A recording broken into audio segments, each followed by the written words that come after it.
ఎగ్జాక్ట్గా గుర్తులేదు. సూరారం పోలీసు తీసుకొని వచ్చారు. ఏ విధంగా డైరెక్ట్ స్టేట్కి వచ్చారా ఇలా తిప్పుకుంటూ వచ్చారు. తిప్పుకుంటూ వచ్చాక నేను మార్నింగ్ ఫోన్ వచ్చాను, ఫోన్ చేస్తున్నాను. ఫోన్ ఇచ్చాను, గుర్తులేదు. నేను టెన్షన్లో ఉన్నాను, గుర్తులేదు. సుమారు 6 గంటల కాదు, నేను కూర్చోలేదు. గుర్తులేదు. ఎగ్జామ్లో ఎందుకు తీసుకొచ్చేది నాకు అర్థమైపోయింది. ఆమెకు పై నుంచి వచ్చేది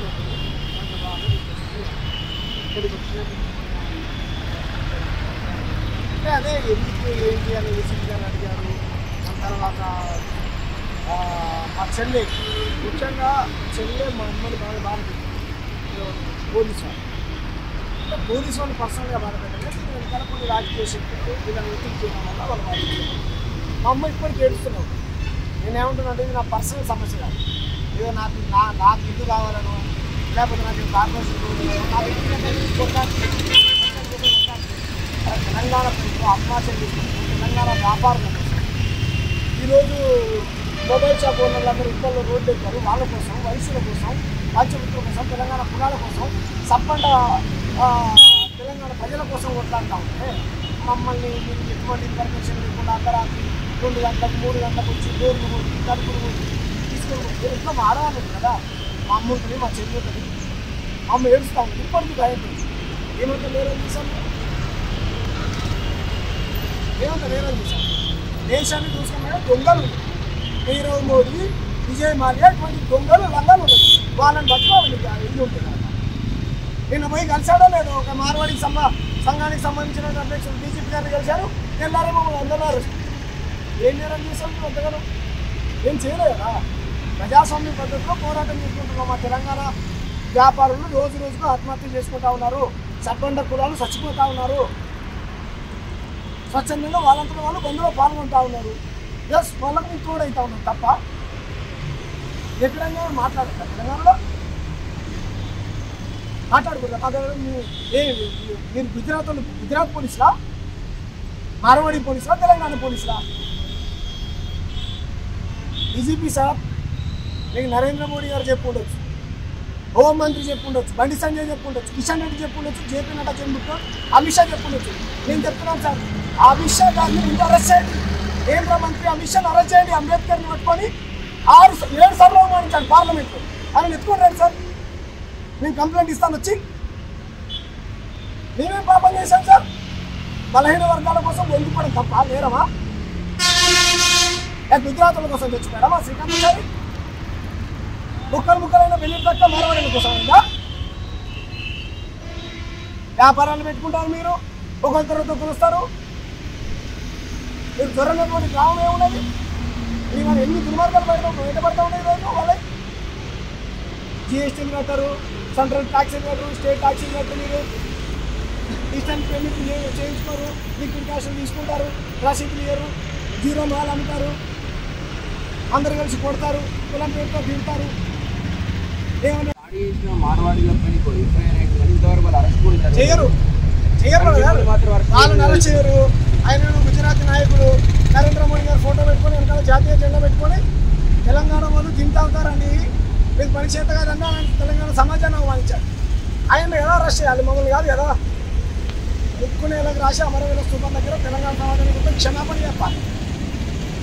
మేమని అన్నాం, ఒక మాట అన్నామా? స్వచ్ఛందంగా బంధులో పాల్గొన్నారు ప్రజలు. ఉస్మానియా విద్యార్థులు జేఏసీగా ఏర్పడి బంధు కాల్ ఇచ్చారు. తప్పే ఉంది. రోజు బంధులే ఉంటాయి, బ్రదర్. ఈరోజు బంధులో పాల్గొన్నటువంటి నల్లగొండ కానీ, ఖమ్మం కానీ, వరంగల్ కానీ మొత్తం రాష్ట్ర వ్యాప్తంగా అన్ని జిల్లాలలో స్వచ్ఛందంగా బంధులో పాల్గొని వాళ్ళందరూ వీడియోలు పెట్టారు. అన్నమ్మ గ్రామంలో బంధు విజయవంతమైంది. సంతోషమే కదా. వాళ్ళ హక్కుల కోసం వాళ్ళే పోరాడుతూ ఉన్నారు, వాళ్ళకు మేము తోడవుతా ఉన్నాం తప్ప మాట్లాడడం మాత్రం గో బ్యాక్ మార్వాడి అనే మూవ్మెంట్ మాత్రం ముందుకు వెళ్తూనే ఉంటుంది. మిస్అండర్స్టాండింగ్ చేసుకోవద్దు బ్రదర్. ఆంధ్ర వాళ్ళు వెళ్ళిపోండి అంటే దాన్ని ఇంగ్లీష్లో ఏమంటాం? గో బ్యాక్ ఆంధ్ర అన్నాం కదా. ఇది కూడా కలిపి go back Marwadi, go back Gujarat, go back ఏమంటారు ఈ రాజస్థాన్. అంత మాత్రం తప్పే ఉందా? నాకు అర్థం కాదు. తప్పు కాదు కదా. రకరకాల విమర్శలు. మీ బండారం బయటపడ్డది. రేవంత్ రెడ్డి ఖబర్దార్ గుర్తుపెట్టుకో. దేశంలో ఏమంటున్నా రేవంత్ రెడ్డి సర్కార్ రాదు. రేవంత్ రెడ్డి సర్కారే. ఈ రేవంత్ రెడ్డి గారు ఎవరు చెప్పినట్టు ఇది చేస్తూ ఉన్నారు. నరేంద్ర మోడీ చెప్పినట్టు చేస్తూ ఉన్నారు. కమ్యూనల్ వైలెన్స్ ఎక్కడికి కమ్యూనల్ వైలెన్స్ చేస్తే కనీసం మసీదులను చూస్తా శివం వెళ్తే నాకు శివాలు వెళ్తే అన్నాడు కదా. ఆయన విమర్శిస్తున్నాడు చెప్తాం బ్రదర్. పార్లమెంట్లో అంబేద్కర్ అవమానించాడు కదా. నేను అక్కడ కమ్యూనల్ వైలెన్స్ చేసామా చేయలే కదా. ప్రజాప్రజలు తెచ్చుకున్నారు కదా. నేను కూడా అదే చెప్పాను కదా బ్రదర్. హోండా మార్కెట్లో జరిగినటువంటి గొడవ మాకు తెలుసు. అక్కడ మొదలైంది కాదనంటాం. అక్కడితో హెచ్చరించాము. గో బ్యాక్ మార్వాడి అని అంటే మార్వాడిలో వెళ్ళిపోమని మా ఉద్దేశం కాదు బ్రదర్. ఆంధ్ర వాళ్ళు వెళ్ళిపోతాను కనుక ఇంగ్లీష్లో వెళ్ళిపోదని అర్థం. ఆంధ్ర వాళ్ళు వెళ్ళిపోండి కానీ ఇంగ్లీష్లో చెప్పు గో బ్యాక్ ఆంధ్ర అంతేనా. అంత మాత్రం వాళ్ళు ఎందుకంత పర్సనల్గా ఫీల్ అవుతా ఉన్నారు. అయినా అసలు ఏం చెప్పండి మీ పాప ఇప్పుడు అడుగుతున్నాను. మీరు ఒక కుట్ర పెట్టుకొని ఒక విభజించాలని ఒక ఉద్దేశంతో హిందువులను విభజించాలని ఒక ఉద్దేశంతో సరే మేము విభజించాలనుకుంటున్నాను. మీరు ఖర్చు ఉండాలనుకుంటున్నాను. ఎస్ మీ మీ పరిశ్రమలలో మా బిడ్డలకు 80% ఉద్యోగ ఉపాధి అవకాశం కనిపించండి. నేను ఎన్ని కంపెనీలలో మా బిడ్డలు ఎంతమంది మా అయ్యలు మా అవ్వలు పొద్దున్న వేస్తారు రోడ్లు ఊడుస్తారు. వీళ్ళేమో ఏం చెప్తారు పొద్దున 5 గంటలు వేస్తాం 10 గంటల దాకా మేము పనులు చేస్తాం. తెలంగాణలకు పనిచేత కూడా తింటావుతామని అవమానిస్తాడు. వాడు అంటాడు 1000-2000 తెలంగాణలో తింటావుతాడు. తింటాడు తెలంగాణలో రేవంత్ రెడ్డి తెలంగాణలో గుజరాత్ తెలంగాణలో రేవంత్ రెడ్డి ఇప్పుడు ఆయన కూడా తింటావుతారా తాగుపోతారు. ఆయన కూడా కనీసంగా తెలంగాణ గుజరాత్ ఆయన తెలంగాణ ఆయన కూడా తాగుపోతున్నా. కిషన్ రెడ్డి తెలంగాణ అయితే తాగుపోతున్నా. ఆయన కూడా ఇక్కడ ఉన్నటువంటి ఎమ్మెల్యేలు ఎంపీలు వీళ్ళంతా తాగుపోతున్నాయినా. ఏం మాట్లాడతారా వీళ్ళంతా అధ్యక్షులు నేను తాగుపోతున్నావా ఎందుకు చూడ అవునండి. మేము హోండా మార్కెట్ తీస్తా ఉన్నామా. హోండా మార్కెట్ చూస్తా ఉన్నాను కదా. వాళ్ళే కదా నా వాళ్ళలో ఉండి పార్టీ తీసుకొచ్చి పెట్టి ఎప్పుడు నేను అవునండి. మా ప్రాంతానికి ప్రమాదం పుంచుకున్నప్పుడు 100% పసిగడతాం. ఎప్పుడో మొదలైంది. మనం హోండా మార్కెట్ తర్వాత పెద్ద ఎత్తున ప్రజల్లో వచ్చింది నిజమే కదా జరుగుతున్నటువంటి. కానీ స్వర్ణకాల రోడ్లు ఎక్కారు కదా. స్వర్ణకారులందరూ మేము చెప్పామా. వయసులందరూ మేము ఇంటికి వెళ్ళి చెప్పామా. మార్వాడి వలసవాదుల వల్ల ఇక్కడ ఉన్నటువంటి కోమట వాళ్ళ వృత్తిలో ధ్వంసం అవుతా ఉందని రోడ్లు ఎక్కారు.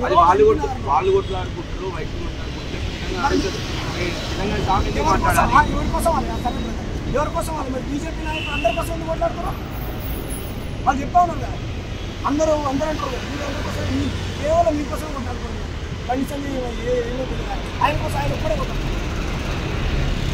ప్రజాదరణ ఓర్వలేక ప్రజలు పెద్ద ఎత్తున మద్దతు ఉద్యమాలు తెలియజేస్తూ ఉంటే దాన్ని జీవించుకోలేక ఇటువంటి బురదలే వామపక్షాల పార్టీలు కొన్ని యూట్యూబ్ ఛానల్ కొన్ని అర్బన్ నక్సలైట్ చేస్తున్న కుట్రగా వాళ్ళు చూస్తున్నాం మేమని చెప్పేసి బీజేపీ నాయకులు చెప్పిన వీళ్ళే రకమైనటువంటి నక్సలైట్లు ఆర్ఎస్ఎస్ సంఘ విద్వాస ఏడు అర్బన్ నక్సలైట్లు పట్టుకోవాలి అంటున్నారు. వీళ్ళని మించినటువంటి విభజనవాదులు ఏమన్నారు దేశంలో. ఏంటి మీరు చేయని పంచాయతీ ఏమన్నా చెప్పి చేయని పంచాయతీ ఏమన్నా ఏం చేయాలో చెప్పండి. 100 మందిని కట్టాయి. నేను చెప్పా దేశంలో ప్రజాస్వామ్యం లేదు. యశ్వంతమైన జడ్జి 150 కోట్లు తీసుకుంటే వెంటనే కూడా దొరికిపోయారు. న్యాయ వ్యవస్థ మేనేజ్ చేస్తారు. పోలీసులు గురించి మేనేజ్ చేస్తారు. రాజకీయ నాయకులు గుజరాత్లో కమ్ముడు పోతారు. ఎక్కడ ప్రజాస్వామ్యం మేము అర్థం నాకు చెప్తాను. క్వశ్చన్ కేవలం north India south India separate చేయడం కోసం